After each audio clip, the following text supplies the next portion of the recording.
Hello there, everybody. So, this is quite a bit different from what I usually do.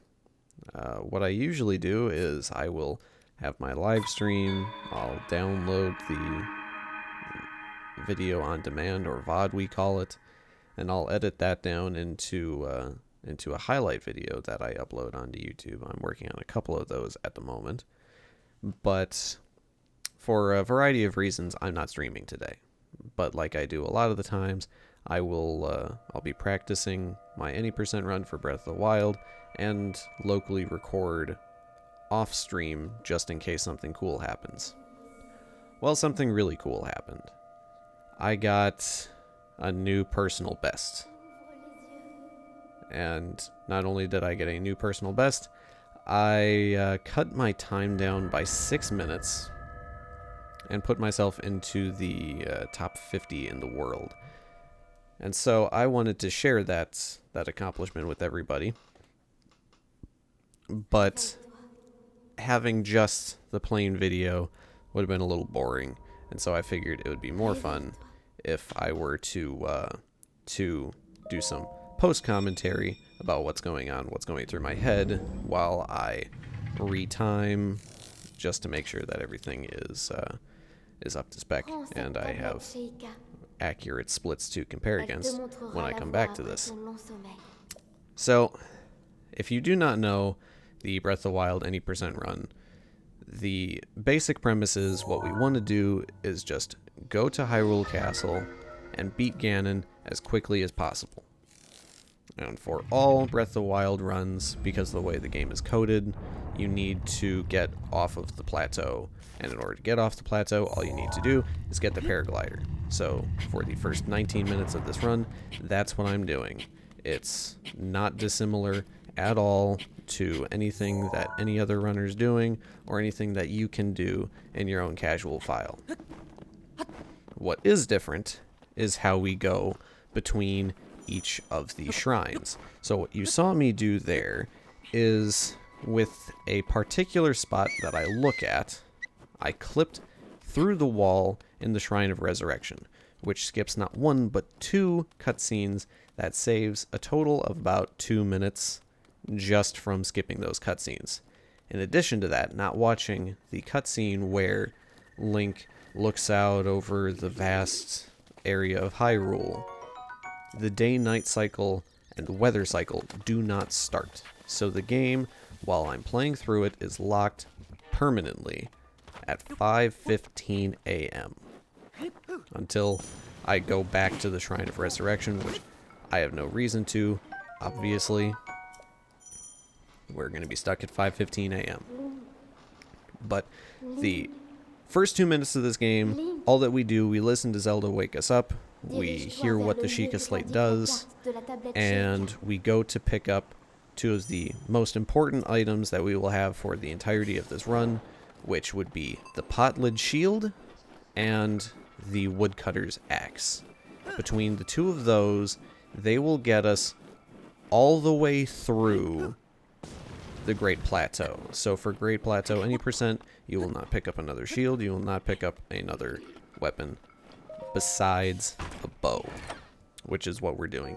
At this Bokoblin camp, I go to pick up the arrows, I do a little RNG manipulation to make sure that the Bokoblins go into a good spot, and I hit the one with the bow twice, knocking it out of his hand. I jump, grab it, and do a little shield surf over to this wall, which I climb up. Ideally, you can get a fast climb, which I frankly haven't been able to figure out how to get yet. That saves a couple of seconds, but I can't do it, so I don't even go for it. And this is the next big thing, is when you're doing a casual file, they give you on the mini-map, you see that big blinking dot. They tell you where they want you to go next. But in the any percent run, we don't do that. What they want us to do is they want us to go to the Great Plateau Tower and activate the tower, which when you do that, activates all Traveler's Gates, which means that all you need to do is go up to a shrine, hold your Sheikah Slate to it, and it'll allow you to just hold your Sheikah Slate to it, door will open, and you go inside. But we don't do that. Instead, we do what you just saw me do on screen, is clip through the wall by very precisely shield surfing onto an object to get what's called skew. And what that is very simply the game stores Link's position when he shield surfs onto an object. And we can use that because when skew happens, Link will snap backwards and 1 frame later snap forwards. So if we unequip the shield, the game will snap Link backwards and then forwards, pushing him through the wall, which is how I'm able to get through this without opening the door and activating the Shrine Traveler's Gate. Besides that, getting through the shrine is very simple. You use the stasis rune that you get for the Sheikah Slate, and you lock down that moving platform. You jump off the platform and you stasis that falling boulder. Ordinarily, you would stasis this boulder that I just jumped around, smack it once, but instead we save a couple of seconds and we just jump around it. Finish off the shrine by communicating with the monk and getting the spirit orb. And this is the first of 4 shrines that we do throughout every any percent run. Now, I go just a little bit slowly here. And I go a little bit slowly because I got slightly distracted. My runs throughout the day had been awful, and I frankly wasn't paying that close of attention. And so once I got an actual run going, I was a little slow on the upkeep. I'm gonna be honest. But the next goal that we have is we go through this little cutscene with the old man, who's clearly just a standard old man. There is a particular set of dialogue options that you want to use. And if you're noticing that the game is it's different, that's not English. You're right. That is because that is French, and for the any percent route, French is the fastest language. It saves a couple of frames over the next fastest, which as far as I know is German, and it saves several seconds over English. For example, just between the start of the game and getting control of the Sheikah Slate, it saves about 4 seconds to play in French versus English, which when we're talking about a short run like this is a good amount of time. So what you're about to see me do is called a bullet time bounce, and what that is with a particular setup, we can shield surf onto an object, activate bullet time, in this case a bokoblin, and Link goes flying. I believe it has been timed to be about 18 times the speed and distance that he's supposed to have if he was to just regularly bounce off of that bokoblin.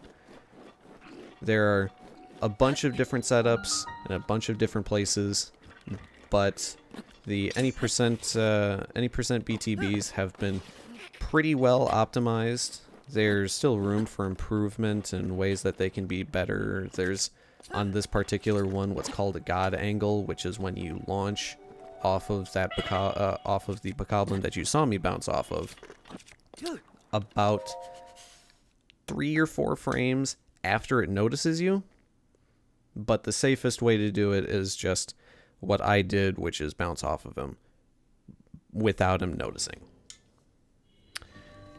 This shrine, there's nothing too special about it. We communicate with the pedestal here, we activate the rune, and we get the Cryonis rune, which will summon ice blocks out of bodies of water that you can climb on and jump on.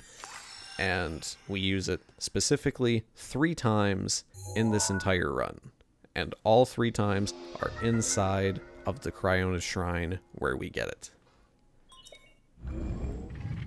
The first one is, there's a ledge to my right, which I'm just going to put a block under me and jump up there. Now we raise this gate with the Cryonis block, and there's one of two options, and you see what I do here is called a Cryona skip, and this is done simply by doing a shield jump at a particular time, and it just launches you up onto that ledge. But you have to do particular timing, otherwise you're going to miss it and end up needing to do the safer backup strategy.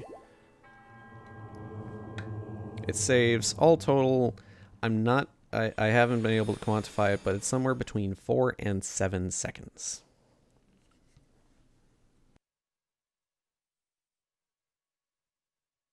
And now for what was by far the worst part of this run for me. With this bullet time bounce, with this BTB, we land traditionally either midway through the forest with a straight shot to the next shrine, which is Magnesis, or ideally right at the Magnesis shrine. But what you saw me do there was activate bullet time, which when you activate bullet time, Link's forward momentum stops and he starts just going straight down. I activated it too early, giving me the wrong angle off of that Bokoblin's back, and I ended up in comfortably awful situation. I lose here at least a minute versus if I was to get the more preferable launch angle landing me at the shrine. This isn't too bad though. You can get some extra arrows. You saw that I missed a second bundle of 5 and go for what's called a tree launch, where we just stasis a tree, give it a bunch of momentum, shoot it with an arrow to set its angle, and jump on the side in order to expedite our travel just a bit. They are ridiculously inconsistent, and you generally don't see people go for them in runs. There's only one that every runner will do in a short category like this. The community has done everything that they can to take them out of even longer runs. So you won't see them pop up in the 8-hour-ish, any percent, all shrines category, and there are only a handful of them that happen in the 100% even. Now this shrine is actually my favorite of the 4 that we do, because it has, plain and simply, what you saw, the swaggiest way to enter it, where we set our we shield jump through the wall as opposed to just a regular forward shield clip. We actually jump through the wall, and there's just something so satisfying about getting the time right. Now this shrine, there genuinely is nothing special about. It's barely different from casual strats. And all that we do is we move a large metal board, we push a boulder, we do a shield jump over a gap, and then we open a door. What you saw was me even messing up the most simple of strategies. We just push those boulders out of the way. This Guardian is not a big deal if you're playing this game. That Guardian, as you see, it only does a quarter heart of damage, so if you get hit by it, it's not bad. The only time where it gets bad, and this has happened to me in the past, is while you're jumping across that gap. If he shoots you, you just drop into the water, and you need to go through a much slower backup to get out of there.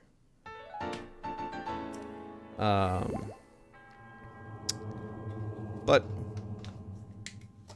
as you can see, get through there, no problem. Did get shot, which slowed things down just a little bit, but that only costs about 2 to 3 seconds. Those 2 to 3 seconds do add up, but it's time to get moving to the next shrine, which, as you might have guessed, has a BTB to get to. This is the least consequential of the BTBs. If you fail it, you only lose about 40 seconds, which is a good amount of time, but it's not going to kill a run unless you're going for world record, which I'm not doing. So, a failed launch is not a run death sentence. Now what I did was I set up a stasis launch on that plank to get over to this bokoblin camp. And this BTB actually goes really badly. Ideally, you see the shrine to the left and now right in front of me. I got launched in a strange angle. I have been practicing this for months now, and I have never had a launch that had me land over at the Temple of Time there. So we need to go through a slow walk over to the shrine, and I think if you were to time it out, I did end up about even with if I were to just run from the bokoblin camp to the shrine versus having that BTB send me way farther to the west than what I was looking for, and needing to run back to the shrine anyways. I think it's about even. But this, nothing special here. You are going to see me set my skew off of the wall and shield clip through the wall. Like 3 of the 4 shrines on the plateau, we do need to do a second shield clip in order to get onto the elevator. And nothing special. Inside, however, there is another trick that that you guys have not seen yet, and that is called a wind bomb. Some people have different colloquial names for it, but the most widely used and accepted term is a wind bomb. And what that is you place one bomb while Link is jumping.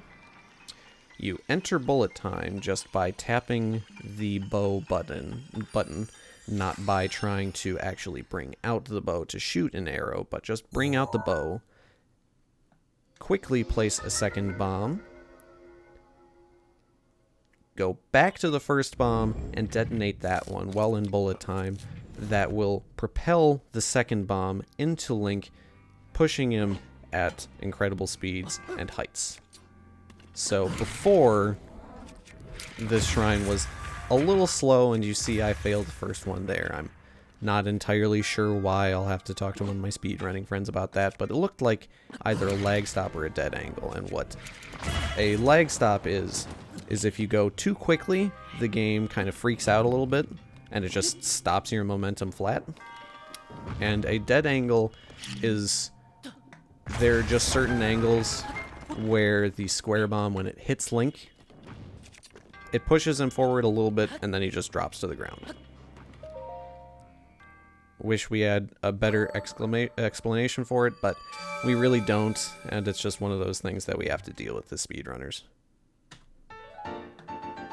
Well, I'm going through this post-commentary. You'll hear keyboard clicks in the background, and that is because I am retiming this along with watching it, just so that I can get the timing just right for what I tell speedrun.com moderators. If you're listening to this, Tay, thanks for all the help, buddy. Thank you for everything and for convincing me to get better and keep working. I really, really appreciate it. Hey. But now that we've got the 4 spirit orbs, the old man tells us, hey, go meet me at the Temple of Time.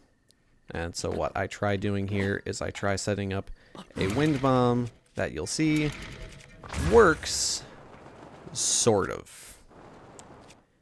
I got launched way too high and too far to the left and ended up falling off of the Great Plateau, which quote-unquote voided me out. And a void out is when you fall into an area that the game doesn't want you to be in. The screen will go to black and send you to the next appropriate place. I actually got lucky with that void out. One of 2 things could have happened. I could have gone back to the shrine, the bomb shrine where I was, or if the game wasn't feeling as generous, it could have been confused by the fact that I didn't see the opening cutscene and sent me back to the Shrine of Resurrection, at which point this run wouldn't have gotten any further than that. Now what you see me doing here is crouching up to this tree, and that's because on the tree there is this beetle. And I need that beetle for an attack up potion, and without that attack up potion, it is impossible to complete this game without the use of amiibos, which I refuse to buy, among other things, because I don't have a job. But I set up a stasis launch with this tree. I jumped off of it a little early, and that was because of that world load where you saw things just suddenly stop.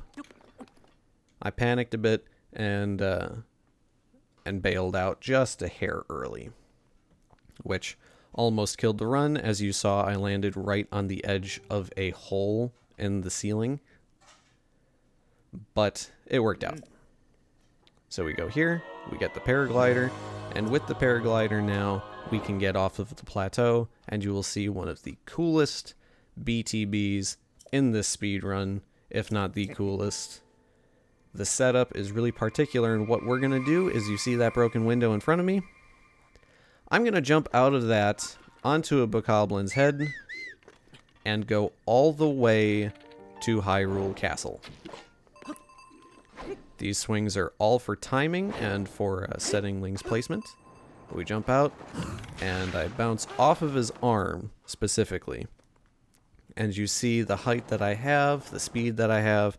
I'm going to be going all the way to Hyrule Castle just with this one BTB. There are no extra tricks involved.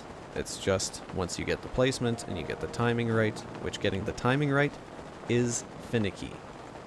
The speedrunning community, and I should say the people who are a lot smarter and more creative than I am, came together and figured out that there's only about 2 or 3 frames where you can get this angle that I got. And for reference, 30 frames are played per second in Breath of the Wild, so you need to find 2, giving you about 1/10 of a second. Now what I do here is I am manipulating the game to load in the area. Because I got there so quickly, this cutscene didn't play, the area didn't completely load, and I need to crack open these 2 chests in order to get their contents. This one that I open up, it gives you a random amount and type of arrows. I got very lucky, I got a bomb arrow. If you're incredibly lucky, you can get 5. But then I come over here, and you saw me place a hard save before I opened it, and that is because this is the most finicky part of the run. That one barrel has killed more good any percent runs than a slip of the finger or power outages, name it. You need to get at least 1 set of bananas from that for the attack up potion that I mentioned. Now, I got incredibly lucky. I got 2. If you were to get only 1, there is another set of bananas that I would have picked up in the dining hall, but since I got 2, I just bypassed them and ran down the hall in order to get my first real weapon, which is the Royal Guard Sword. And because of that wind bomb that I did here, the area didn't properly load, which meant that the breaking wall that's supposed to cover that up wasn't properly loaded in, and so I just ran on in and placed a bomb before I went in so that I could blow it up in order to get out of there. Now here is one of my major time losses within the castle. You want to pick up that bow, the Royal Guard bow, but I accidentally picked up the rusty shield next to it instead. And then I pick up an extra piece of material from the moblin that I killed. All that I wanted was I wanted the Royal Guard Claymore, which I got, and his guts, which is the last thing that I need for the attack up potion. Now, if you're really slick, what you do here is light those leaves on fire to create an updraft and just ride those up as a Link, but I am not confident enough with it. Before I jumped down there, you saw me place that square bomb, and I did that specifically so that this Lizalfos would keep on playing with it while I went to do more important things. And the reason why we want to kill that Lizalfos is we need the boomerang that he's got. Before, we would have to go through this really roundabout setup to try to get a different boomerang, but once wind bombs got discovered, it cut down the any percent run, I would say roughly a solid 5 minutes. Now I very carefully sneak up on these moblins, pull out the Royal Guard Claymore, and this one on the left I sneak strike so that I can get his Stone Smasher. Here I cook the attack up potion. You'll see a lot of newer runners accidentally throw their beetle into the fire instead of cooking it. And if that happens, a lot of ingredients will give you a couple seconds to try to save them, but the beetle is just gone. So the next thing, I blow up that bomb so that I can use it for another wind bomb here, and I magnesis off of the chandelier the second bow that we're going to be using in the Ganon fights. Now I run over here. I copy this off of world record holder Sketo Dara's world record run, and I copied this wind bomb roughly off of another top runner Tekage, specifically so that I could open that chest and get a hard save, soft save here from the game, and have those extra 5 bomb arrows for the Calamity fights. Now this placement was one that I came up with myself. I practiced it for about 8 hours trying to find a good spot, because this one is really finicky. There are lots of the dead angles that I mentioned a while ago scattered all around there, and now you are going to see me set up a trick that saves an immense amount of time, where we kill Windblight with 1 arrow. Now I know what you saw probably looked like a weird ceremonial dance, but that's not what it was. What I was doing was I was setting Link's placement so that I could come over here, fire 1 arrow, and during this cutscene that's playing right here, you see Windblight shuddering a lot. What's happening is that arrow that I fired is actually hitting him. And so his head shaking like that, that's the arrow damaging him, and just like that, Windblight is dead after just 1 arrow. So now we have the boss rush. The boss rush where we go through the rest of the Ganon Blights. First up is Water Blight, and I go through it not quite perfectly, but pretty well for Phase 1. For somebody of my skill level, I am not going to complain at all about how Phase 1 went. You hit him a couple of times, and then you go in between his body and his arm with the Stone Smasher, and you try to hit his hand and his body at the same time. Now he comes over above the throne, which isn't perfect RNG, but he was going to end up there once anyways. So what I do to make sure that when I shoot him twice with 2 arrows is you go off to the side just a little bit so that he falls onto the ground level instead of staying up on the throne, which if he falls on the throne, you have to try running up there, but you're not going to get up there in time to actually do any damage to him. But he goes down, no problem, and here comes Fireblight. Fireblight is honestly a much needed mental reprieve in this run. Defeating Fireblight is quite easy. And you'll see he actually, in Phase 1, doesn't get even close to getting a hit on you. And that's just the way that it is. You do a spin attack with 3 hits and slam, immediately followed by another spin attack with 3 hits and then slam. It's not so much the importance of getting the 3 hits as it is the timing of the slam that actually makes him fall to the floor like that. But once you figure out the timing, it is incredibly easy. Now I have another one of my little time losses here, and I calculated it out. This loses me about 7 seconds. I accidentally did a jump cancel to switch weapons a little too early, which meant that I failed to one cycle Fire Blight Phase 2. But you see, it doesn't end up costing me all that much in the end, and we're on to Thunderblight. Casually, I think the hardest of the 4 blights. But with speedrun strats, which I mess up just a little bit there, I targeted him, which changed the camera angle and ruined my ability to get what's called double hits. But with a single arrow after he goes up, finish off Phase 1, and now for Phase 2.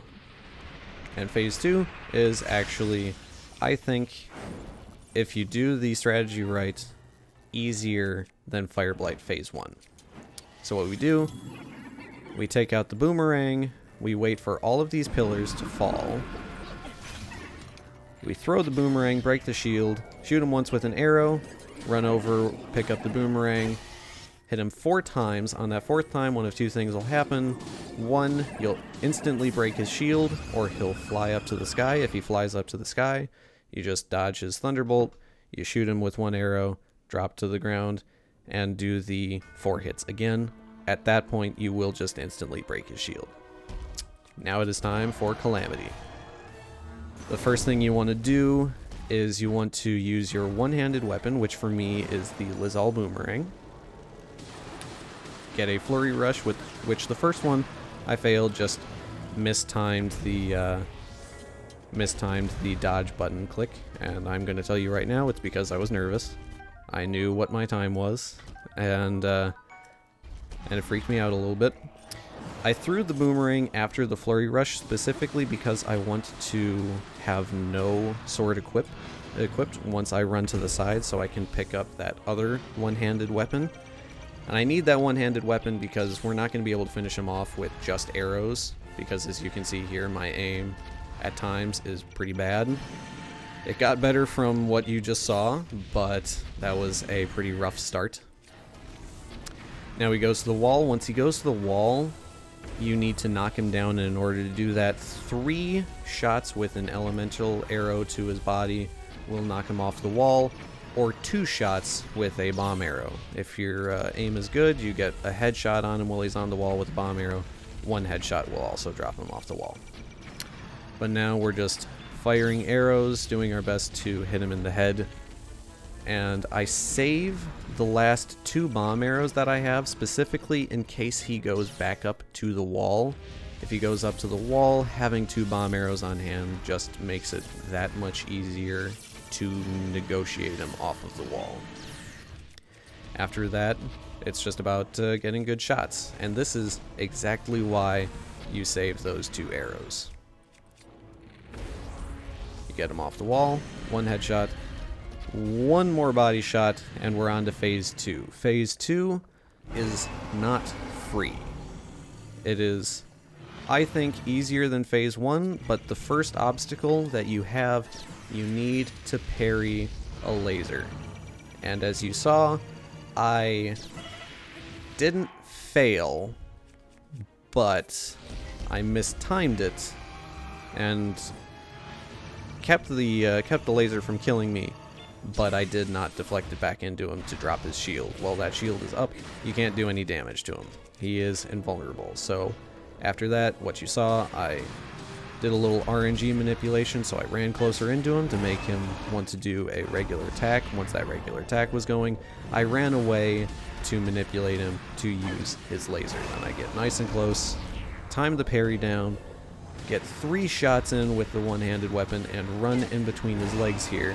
And what I'm doing is I am timing a spin attack slam so that the game thinks I am hitting his shield as he's starting it up, so that he just drops right back to the ground. This is the stun lock.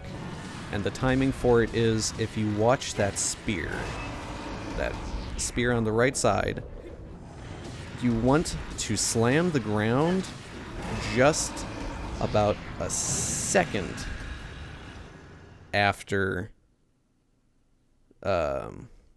just about a second after he pierces the ground with it. The timing is pretty particular, and if you mess it up, he's going to get back up, he's going to have a shield, and you're going to need to parry something back at him in order to get the shield down and restart the stun lock. But that's it. We are now at Dark Beast Ganon, which a lot of friends of mine call Ender Pig, but I just call Dun. Ender Pig here is not free, and what I'm doing is I'm right now manipulating the RNG, and the way that we do that is we go to one side and we hang out there while he shoots his mouth lasers, and we start riding across the field after the second text box goes by, because once that happens, he will turn towards you, making it easier to get access to the first 3 targets you're supposed to shoot. Now this is specifically for Tekage.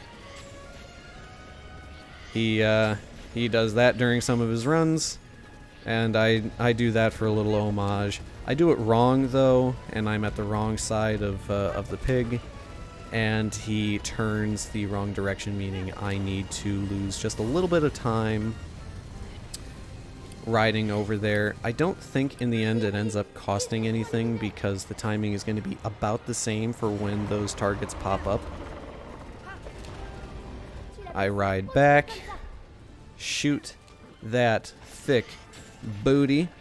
This one has a lot less importance for RNG manipulation than the first time that I ride back there, because as far as I know, he's going to turn either way, so it all turns out to be about the same timing. Now here, I honestly stopped paying attention for a little bit, which costs me 5 or 6 seconds. But we shoot that second to last target on his stomach.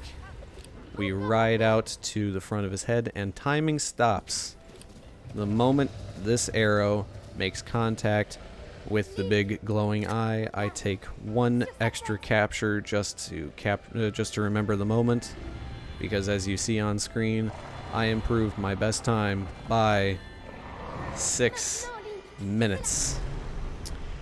And while retiming things here, it looks like first you saw I did end up splitting late, but that's still an incredible time for my skill level. I have only had this game for about 4 months, and I finish with an unmoderated, unverified time of 36 minutes and 8 seconds. So I know that this is really different because first, my face cam isn't up there and you're looking at the wonderful artwork of a good friend of mine's girlfriend, Delisa. That is my main channel emote. We call it BrewC2Derp. My face cam wasn't available to me today, but I still wanted to get some practice in, get some any percent runs in, and improve. I had no idea that it was going to be like this. And I just want to thank anybody that's watching this for watching. I know this was very different, but if you made it through to the end, I really appreciate it. Hopefully it's Tekage that's verifying this run. I really hope so. Fingers are crossed. If it is, thank you so much, buddy. Top down. Having you around makes my life infinitely better. So cheers.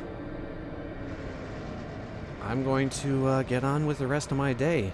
And if you don't know, tomorrow, July 8th, is my birthday. So if you're watching this the day that I publish it, on July 8th, I'm going to be streaming all day. It is going to be a crazy day. I'm going to have some Jackbox games with other Breath of the Wild speedrunners. I'm going to play 2-player 1-controller Super Mario Odyssey with my girlfriend who does not play video games. I'm going to be giving away a bunch of shiny Pokemon. It's going to be a fun day. It's going to be a wild one. If you want to know what was going through my head throughout all of this, I will tell you, once I got to Thunderblight, I see the timer. I see the clock on screen. My hands were shaking. Once I got to just about the end of Calamity Ganon Phase 1, if I looked down a couple of times, just out of curiosity, my heart was beating so hard, it was actually noticeably moving my shirt. My heart felt like it was going to explode. Once I got that last hit on Calamity Ganon moving into Dark Beast, I had just this big, deep exhale. My hands were shaking. I didn't come down for about 20 to 30 minutes after it happened. This is the most gratifying feeling that I've had in a long time, and it's a wild ride. So for those who have been a part of it, I want to genuinely thank you. I really appreciate everybody who watches these videos, who watches the streams, who comes by to hang out for any amount of time. You guys are what makes doing this fun. And I can't wait to see you guys on the next stream, at the next video. Until then, have a great rest of your day. Everybody stay safe. And I'll see you around.